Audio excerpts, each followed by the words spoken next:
Hola, mi nombre es Máximo Carneluti y yo estuve secuestrado en la ESMA un periodo bastante, de aproximadamente un año, pero previamente, en los primeros meses, estuve en otros centros de detención clandestina.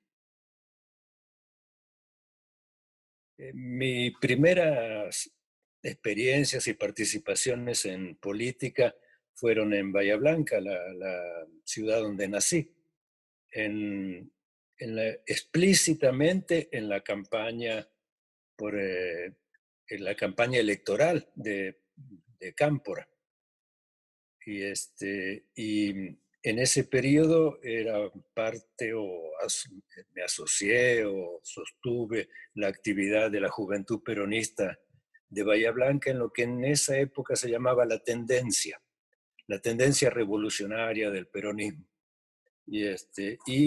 En ese periodo era al mismo tiempo estudiante de ingeniería en la Universidad Nacional del Sur. Luego del triunfo electoral de Cámpora, fundamos la Juventud Universitaria Peronista en Bahía Blanca, en la Universidad Nacional del Sur.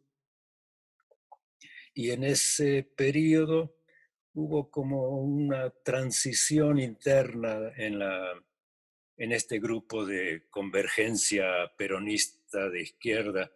Hubo una transición de ser un grupo amplio en sentido de alianzas con el sindicato de la UOCRA y otras, y las unidades básicas barriales. Hubo una transición hacia un control o una intervención, aunque suene feo, de la guerrilla montonera en Bahía Blanca. Es una sensación de rebelión generalizada y de un interés social generalizado en la política como rechazo a muchos años de dictadura previa a la dictadura del 76. Nosotros crecimos. Yo nací en el 52 crecimos en un ambiente de golpes de Estado, de continua intromisión violenta de los militares en la democracia, contra la democracia, y rechazábamos eso y también teníamos influencias de lecturas y de noticias, informaciones acerca de lo que ocurría en Cuba, luego en Bolivia con el Che Guevara y algunos compañeros argentinos también, y esa influencia generalizada que, que, eh, que significó la rebelión juvenil, el conflicto generacional en Europa y en Estados Unidos, el movimiento hippie. O sea, teníamos muchos estímulos a la reflexión. Y por supuesto creciendo en un país donde la injusticia era bastante evidente. Otra influencia que tuvimos al menos en mi grupo, fue el de los movimientos religiosos de los sacerdotes del tercer mundo y otras experiencias semejantes. Yo lo alcancé a militar o a ser activista durante más de 2 años en la Juventud Universitaria Peronista en Bahía Blanca, en la universidad, y también miembro del Centro de Estudiantes de Ingeniería Química. Y el Centro de Estudiantes tenía una actividad más bien reivindicativa estudiantil y al mismo tiempo era militante de una JUP que eh, estaba asociada a a la guerrilla montonera y que sufría cada vez mayor hostigamiento de parte de la derecha peronista y luchaba por espacios políticos y de poder en la universidad y también en la zona barrial y en algunos sindicatos. Y en ese hostigamiento fue violento. Y los activistas que más visibilidad teníamos, quedamos muy expuestos primero a la acción de la AAA y luego del golpe directamente a la fuerza de seguridad ya controlada hegemónicamente por el ejército. Entonces, eso nos obligó a tomar, yo alcancé a graduarme en mayo del 76, o sea, poquito después del golpe. Decidí irme de la ciudad y me fui a esconder en Quilmes, en la zona sur de Buenos Aires. Tenía unos amigos que me podían ofrecer hospitalidad y luego conseguí trabajo y demás. Y quedé en ese periodo, como se usaba decir, quedé desenganchado relativamente desenganchado de la organización política. Era, y no teníamos otra alternativa los militantes de lo que se llamaba la juventud peronista o universitaria peronista y demás, no tuvieron más alternativa que quedar asociados a Montoneros, a pesar de que algunos no compartíamos completamente la línea muy militarista, muy guerrera de el lenguaje y otras cosas de, la, de Montoneros, quedamos asociados a ellas.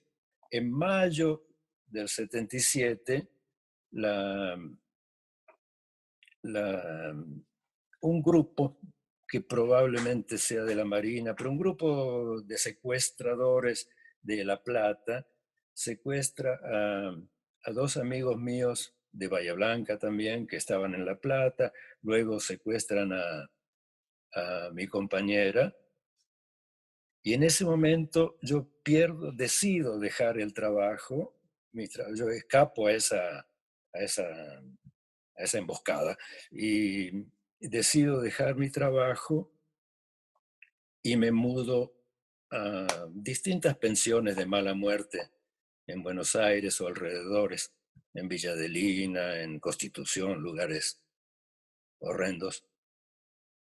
Pero quedo en contacto con un compañero de Montoneros y por fin me encuentran en una cita el 20 de agosto del 77.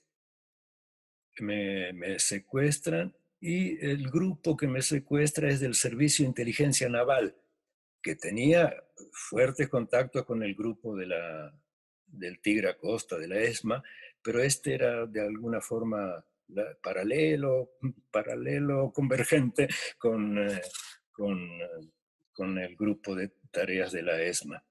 Y me secuestran y me llevan en principio a una casa en Tames y Panamericana, perteneciente a la Marina y controlada en ese momento por el Servicio de Inteligencia Naval. Nos llevan a un grupo, nos llevan a esa casa, nos tienen ahí hasta el octubre del 77, cuando recién, el 17 para mayor coincidencia, el mismísimo 17 de octubre del 77, a varios nos llevan a la ESMA. Y desde octubre del 77 hasta agosto del 78 estamos permanentemente o casi permanentemente en las instalaciones de la ESMA. En el primer periodo entre agosto 77 y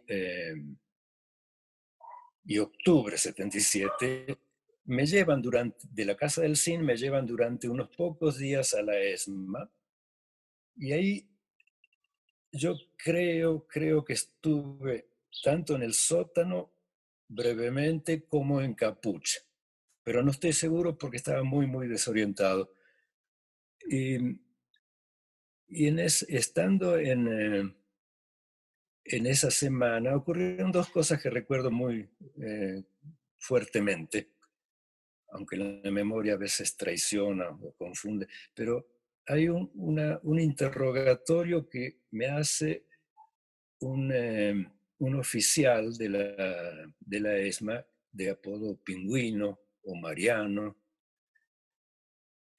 un interrogatorio en el cual de repente aparecen el Chispa y el Selva, otros dos de prefectura aparecen enojadísimos y el Selva me empieza a trompear sin preguntarme nada. Pero, y, el, y mientras que el Pingüino se mantenía, entre comillas, neutral. La, Recuerdo eso y recuerdo una noche en la cual tarde me suben junto con otras personas a un camión y, y yo notaba que estábamos encapuchados, encadenados y todos los chiches de esos trámites. Y recuerdo que mis compañeros de viaje, lo que percibía, porque no podía ver nada, lo que percibía era de mucho temor, de mucho nerviosismo y de gemidos. Y nos suben a todos al camión, a todos que, no sé, 20 personas, una cosa por el estilo. Y, en un determinado momento, cuando yo estoy tratando de consolar al que está al lado mío, o a la que está al lado mío, no sé si era hombre o mujer, me llaman por número, y me hacen bajar del camión y me devuelven a Capucha. Supongamos que Capucha o Capuchita, quién sabe. Y, y, y en cambio, a los demás no los bajaron. Así que eso me queda muy grabado, aunque no sé y no puedo demostrar nada. Es muy probable que esos compañeros hayan sido eliminados, hayan sido asesinados, probablemente, quién sabe con qué método en ese periodo, probablemente también asociable a los vuelos de la muerte. Ese fue el primer periodo. Luego me devuelven a la casa del CIN, me trasladan durante una semana, me llevaron a Bahía Blanca, a la base naval de baterías. Luego me regresan y por fin el 17 de octubre del 77 ya me llevan en forma definitiva a la ESMA, primero a Capuchita, en la parte del altillo, cerca de un tanque de agua. Y dormíamos en cuchetas y pues, durante el día ya algunos podíamos, entre ellos yo, estar sentados dentro de una salitas de tortura que había en el altillo, mientras no las necesitaran para interrogar a otros compañeros. Ahí estábamos transcurriendo el día a cargo del Servicio de Inteligencia Naval, pero en las instalaciones de la ESMA. Luego nos trasladaron a unos cuantos de los que estábamos en Capuchita, nos trasladaron a Capucha y nos dividieron. Algunas personas fueron a parar a la...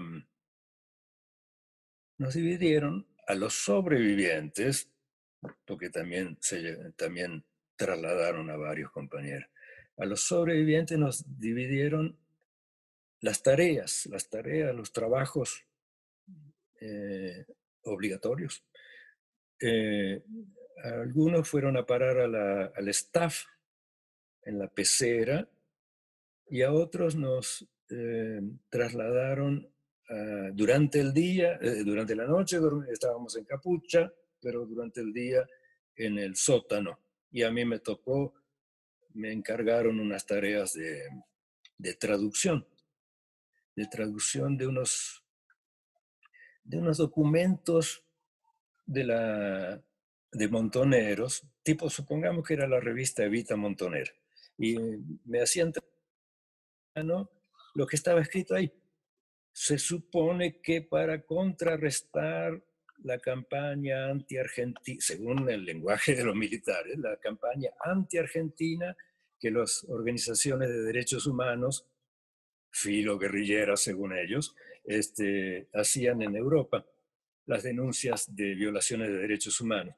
Pero realmente leyendo esas cosas que yo traducía me parecían más bien propaganda montonera, una cosa, quién sabe qué. La cuestión es que me tenían ocupado con una Olivetti Lettera 22, robada a algún compañero seguramente.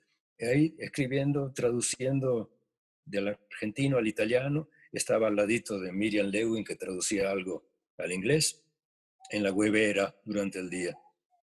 Y a las horas, a la hora de comer, los que teníamos trabajo, los que teníamos trabajo esclavo, como dicen, comíamos en una mesa.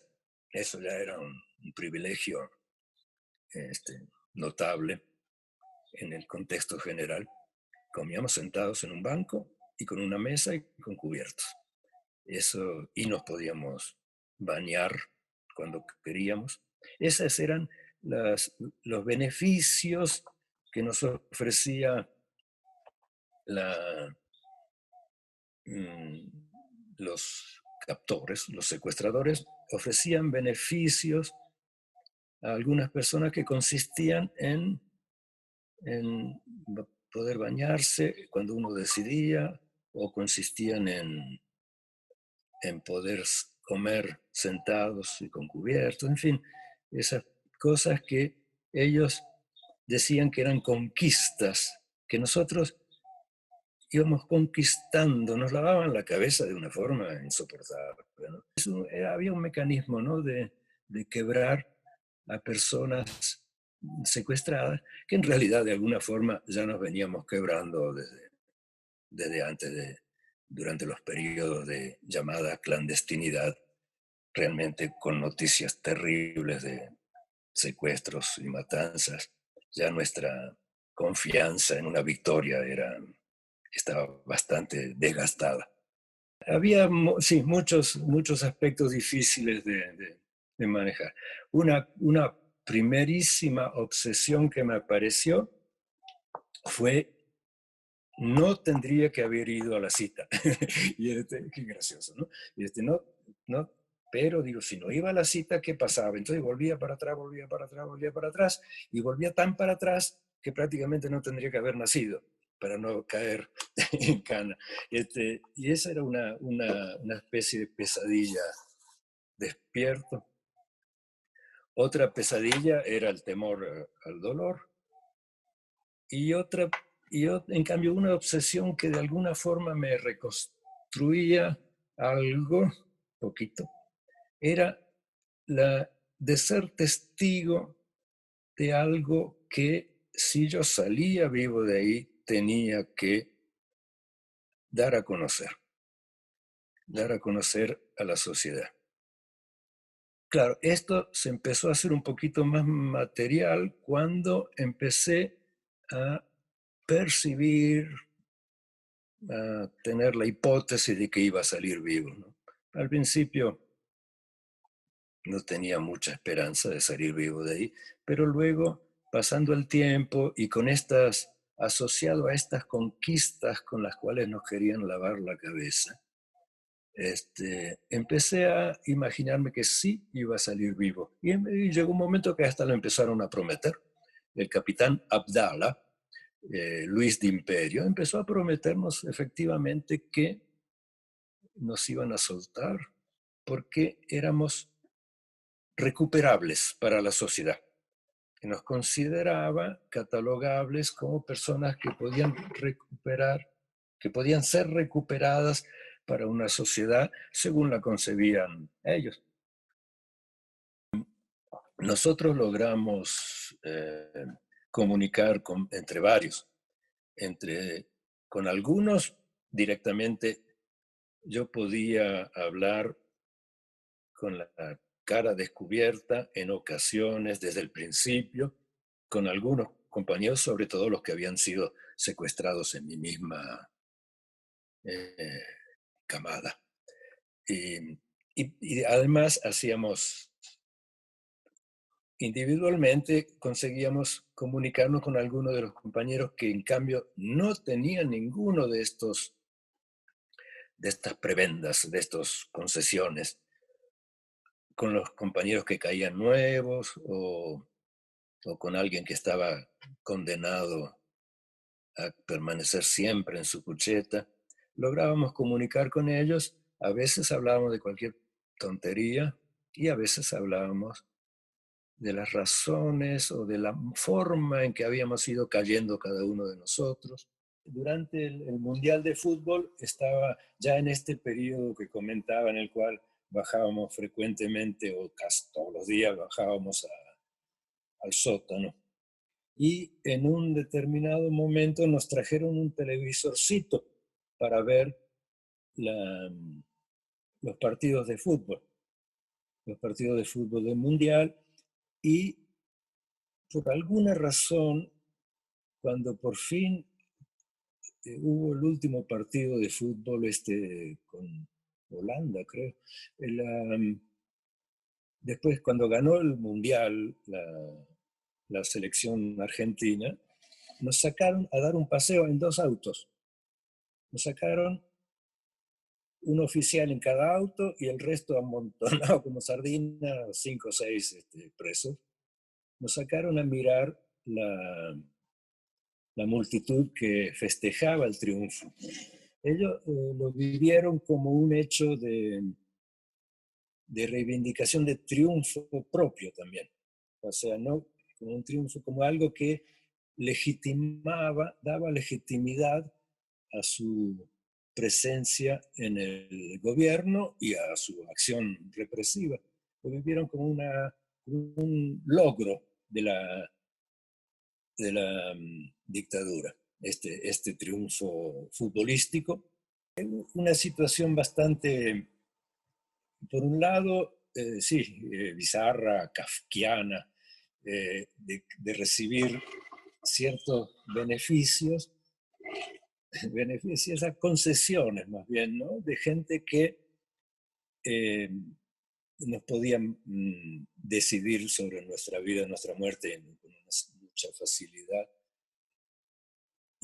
Pero se creaban situaciones también de relaciones humanas con los carceleros eh, que implicaban una cierta complicidad o una cierta forma de comunicar la humana, de una persona, un carcelero que además indirectamente, o más bien dependiendo del Puma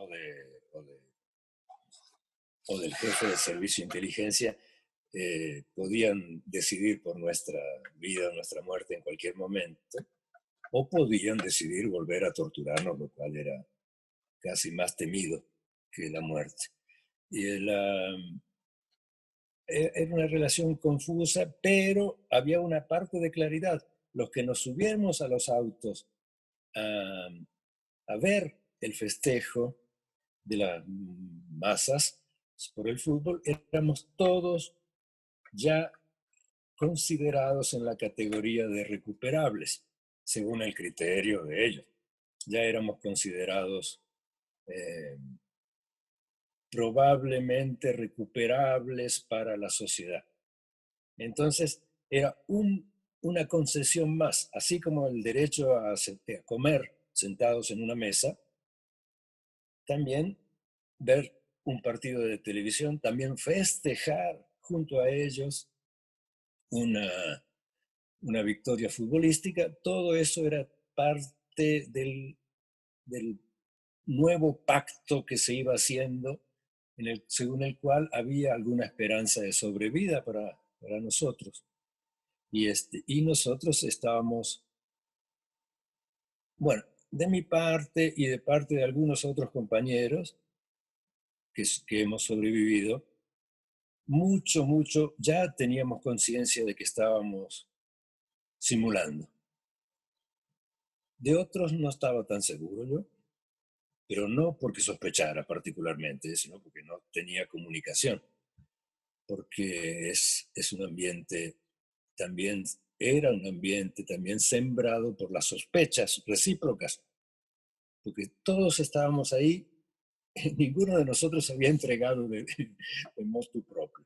Todos habíamos sido entregados por compañeros que habían sido eh, torturados o amenazados sus hijos, sus familias. Ya hacia el último mes de mi cautiverio ahí en la ESMA, ya tuve un anuncio explícito de Abdala. No, no recuerdo si directamente a mí o a unos otros compañeros, creo que directamente a mí, de que ya me habían pedido que escribiera algunas cartas a mis padres que vivían en Italia, diciendo que todo estaba bien, que todo estaba Ramsay. Y a partir de un cierto momento, pues te vas a ir a Italia, me dijo Abdala. Y, y yo en parte lo creí.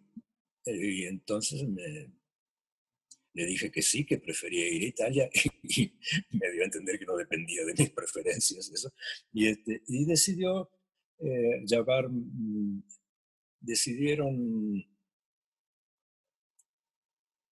llevarme un día al registro civil, que estaba creo en Diagonal Norte o Diagonal Sur, no me acuerdo, a recuperar mi documento de identidad, y otro día me llevó un oficial de la Policía Federal, me llevó a la oficina de la Policía Federal a sacar el pasaporte, y a la semana me llevaron al aeropuerto y me entregaron un pasaje. Me entregó en mis manos Luis de Imperio, me entregó un boleto aéreo de Aerolíneas Argentinas, pagado con los impuestos de los argentinos, y,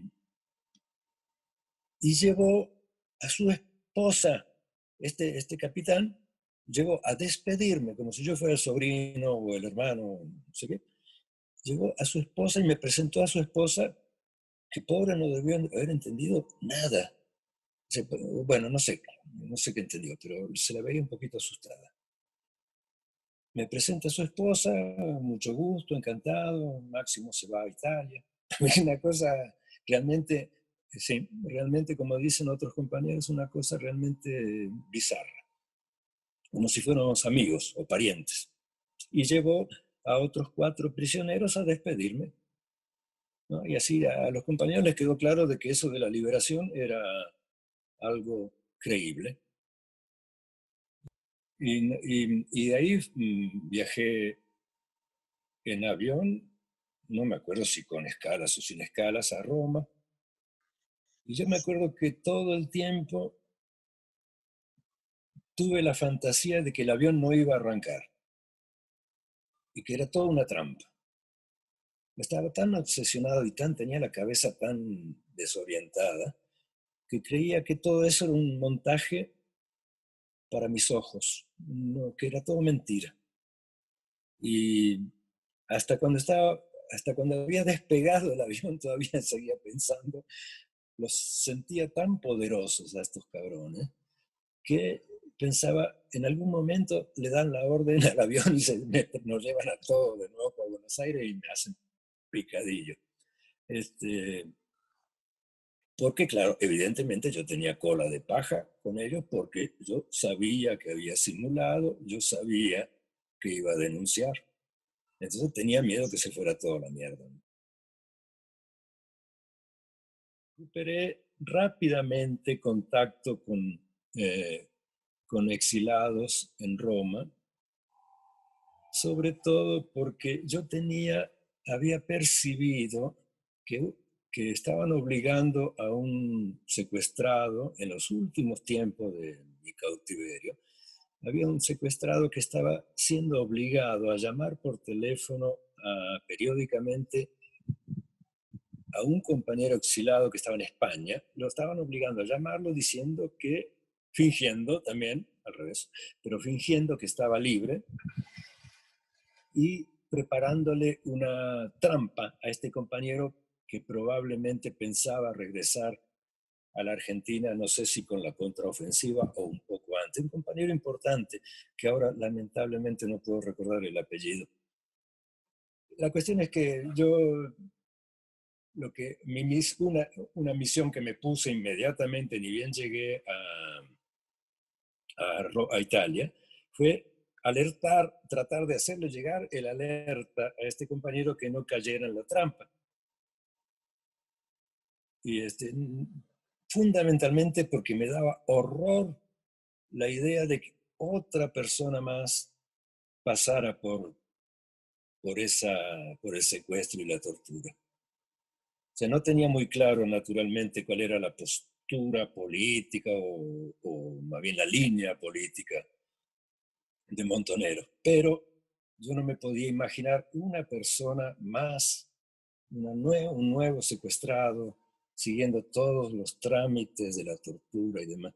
La cuestión es que lo busqué inmediatamente, lo logré ubicar indirectamente, o sea, con compañeros que pertenecían a una organización de solidaridad llamada CAFRA, le hice llegar el mensaje de que no cayera en la trampa. Pero después de esto, los compañeros me hicieron llegar unos mensajes que no me gustaron nada. Unos mensajes como que yo tenía que explicar todo y ellos nada. Y a mí no me gustó nada eso. O sea, que yo tuviera que rendir cuentas y que ellos juzgaran desde una altura supuesta de coherencia revolucionaria. Eso no me pareció muy coherente. Y segundo, me pidieron una autocrítica escrita, ¿no? Una confusión mental terrible. O sea, autocrítica por haber sido secuestrado. Eso realmente, o sea, en realidad lo que a ellos les podía estar doliendo o les podía estar preocupando es que yo fuera un infiltrado en ese momento. Entonces, pedirle una autocrítica a un infiltrado es una pendejada, digamos. Y pedirle una autocrítica a un sobreviviente, otra pendejada, otro error, perdón. Y además escrita. O sea, yo me acuerdo que perdí tanto la paciencia cuando me hicieron llegar ese mensaje, que yo decía, le pregunté si no querían también una autorización para ser entregada al Servicio de Inteligencia Naval. Porque digo, quieren que la escriba y digo, ustedes se la van a dar a los pinches milicos para que me terminen de matar. Era un absurdo realmente, un absurdo pero comprensible dentro de esa fiebre de la concepción de la guerra. Me mudé con mi compañera, me casé y nos mudamos a la ciudad de Bolonia, al norte. Y de ahí, más bien, claro, la actividad primordial era conseguir trabajar para sobrevivir, para comer y tener un techo. Lo cual para un ingeniero no es tan complicado en aquellos periodos. Pero bueno, trabajar y retomar contacto con organizaciones o grupos de derechos humanos y con los partidos locales, partidos políticos locales. En esa zona de Bolonia, la Emilia-Romagna era en aquella época la región roja, pero roja no por prostíbulos, sino roja por comunista. Y entonces ahí nuestros interlocutores en lo cotidiano eran principalmente gente del Partido Comunista local, también de pueblitos de la zona de Bolonia. El sentirme activo políticamente se vinculaba más bien a la izquierda local. Y ahí permanecí en esa ciudad de Bolonia hasta el 84, hasta 1984, que me fui a trabajar a Nicaragua, a la Universidad Nacional de Ingeniería de Nicaragua, en un proyecto de cooperación técnica internacional. Me fui a vivir a Nicaragua, allí estuve 6 años, muy interesantes para mi vida, tanto desde el punto de vista profesional, académico, como de volver a sentir que estaba participando, ser un protagonista muy lateral, pero protagonista de un hecho mm, histórico que apuntaba a, a, a una política solidaria, a una distribución de justicia y de riqueza. Y estuve allí hasta el 89 en Nicaragua, y luego regresé a Italia por un par de años y por fin, en el 1993, ya me radiqué definitivamente en México. O sea, México no es mi primer lugar de exilio, si es que se puede llamar así. La marca que caía sobre nosotros del por algo saliste vivo de ahí, ¿no? Eso era bien molesto realmente. Era bien duro de aceptar porque nos culpaban o sospechaban de que nos estábamos traicionando, infiltrando, etcétera, etcétera. Que, ¿por qué estás vivo? Me preguntaron, ¿no? Más de una vez, ¿por qué estás vivo? No muchas veces, pero me han preguntado eso.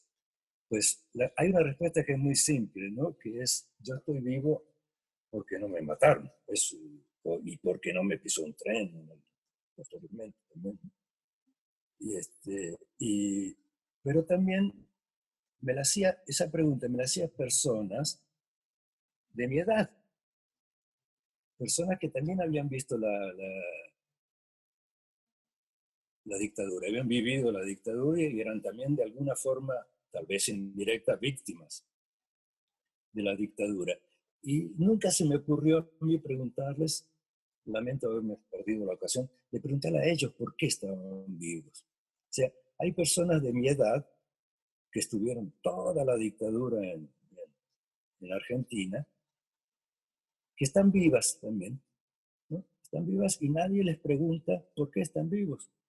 En cambio, a nosotros sí nos preguntan por qué estamos vivos. O sea, ellos y nosotros estamos vivos porque no nos mataron. Punto. Lo decidieron ellos, no decidí yo. No me preguntaron a mí los marinos si quería irme a la ESMA. No me preguntaron qué argumentos yo podía ofrecer para sobrevivir. Ellos lo decidieron ellos y no me consultaron. Y eso vale para cualquier argentino, cualquier sindicalista, cualquier cura, cualquier persona de mi generación que haya vivido durante la dictadura. Y yo no voy jodiendo a las personas preguntándole por qué no los mataron. Fue muy importante para mí enterarme eh, de, las, de las denuncias hechas en Europa por 3 compañeras que yo había conocido en la ESMA. La compañera Pires Osatinsky, Kika Solars de Osatinsky y otra compañera hicieron una denuncia en Francia. Eso fue muy importante leerlo y enterarme, y, y sentí que se cumplía por fin algo que me obsesionaba, y era este hecho de que la sociedad conociera la verdad. Y luego, claro, luego cuando se retiró el gobierno militar, hubo todo este proceso para nada lineal, de los juicios y demás, el juicio de las juntas, la impunidad, etcétera. Pero todo eso lo viví desde afuera realmente, y con contactos ya con algunos compañeros que participaban más activamente, como Miriam Lewin y Munu Actis y otros compañeros más que testimoniaron y fueron muy activos y muy valientes. Todo eso me daba mucha esperanza. pero yo no participé hasta que creo que al 2012 empecé a mostrarme disponible a, a participar en los juicios. O sea, ya en, en el periodo ya kirchnerista, por llamarlo de alguna forma, ya en ese periodo fue más general, más participado y más garantizado nuestra participación como testigos. O sea, ser testigo en el 2014 o en el 2012, por ahí, era era formar parte ya de una comunidad grande. Ya habían surgido hijos, ya había mucha actividad, ya había visitas, bueno, no sé si sí, ya había visitas a la ESMA. Ya, o sea, todo eso me fue motivando y me fue devolviendo más confianza en, en una militancia política renovada y activa, y que no vivía solo del pasado, porque miraba la memoria miramos la memoria, vivimos, la memoria es algo vivido desde el hoy, y un hoy que implica seguir trabajando y discutiendo y luchando porque la sociedad sea más justa y solidaria. Entonces, lo viví muy bien realmente estas noticias, aunque no en primera persona, pero a través de los periódicos y a través de encuentros en visitas frecuentes a la Argentina, y empecé a marchar de nuevo los 24 de marzo junto con miles y miles de compañeros eh, en repudio al aniversario del golpe de Estado. Dar testimonio es liberador, y encontrar por un lado que es útil, que hay una parte sana de la sociedad que lo considera útil. ¿Útil para qué? Para que no se repita, naturalmente.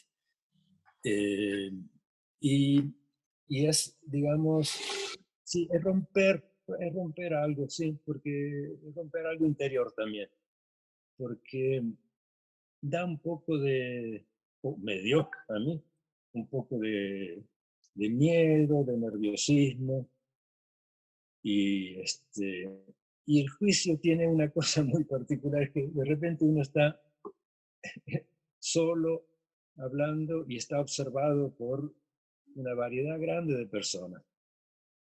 Y es abrir el alma, así, ok, abrir el alma, desnudarse públicamente, no es cosa sencilla. Me imagino cuánto más difícil ha de haber sido para algunas compañeras que sufrieron abusos. Bueno, todas sufrieron abusos de alguna forma, ¿no? Humillaciones sufrimos todos, abusos sufrimos todos, y algunas compañías en particular sufrieron, y no pocas, sufrieron abusos sexuales. Y eso es bien difícil de hablar, me imagino, que ha de ser bien difícil de hablar en público. Ese espacio tiene una función social mucho más amplia, que es para todo el mundo, que es transversal y es para, sobre todo, como creo que han dicho otros compañeros, sobre todo para las personas más jóvenes, para que ellos se apropien de esta memoria y la manejen con libertad y creatividad, y no solamente concentrados en el papel de víctimas.